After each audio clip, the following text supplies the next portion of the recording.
விடியல் அப்படின்னு சொல்லிட்டு 2021 எலெக்ஷன்ல திமுக வந்து மேனிபெஸ்டோ, அதாவது இதெல்லாம் நாங்க செஞ்சு முடிப்போம் அப்படின்னு சொன்னாங்க இல்லையா. அதுல முக்கியமாக இருந்து 4.2 லட்சம் கோடி இருந்த கடனை நாங்க அதை வந்து எங்கிட்ட இருக்கிற பொருளாதார எக்ஸ்பர்ட்ஸ் அமெரிக்கால இருந்தெல்லாம் குழு அமைச்சிட்டு இதை வந்து ஒன்னும் இல்லாம பண்ணிடுவோம், இல்லாட்டி குறைச்சிருவோம் அப்படின்னு சொல்லி ஏமாத்தி இப்போ வந்து 9.2 வந்து நின்று இருக்கு. இன்னும் இவங்க எலெக்ஷன் சந்திக்கிறதுக்குள்ள 10 லட்சம் கோடி ஆயிடும். இதுதான் அவங்களுடையது. இதுக்கு மேல என்ன ஆச்சுன்னா, இபி வருஷம் வேற கூட்டிட்டு இருக்காங்க.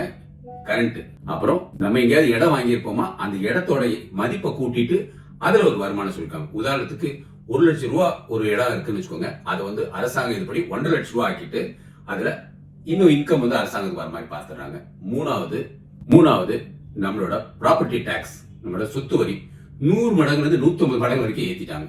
இது ஏத்தியும் கடன் இன்னும் அதிகமா தான் இருக்கு.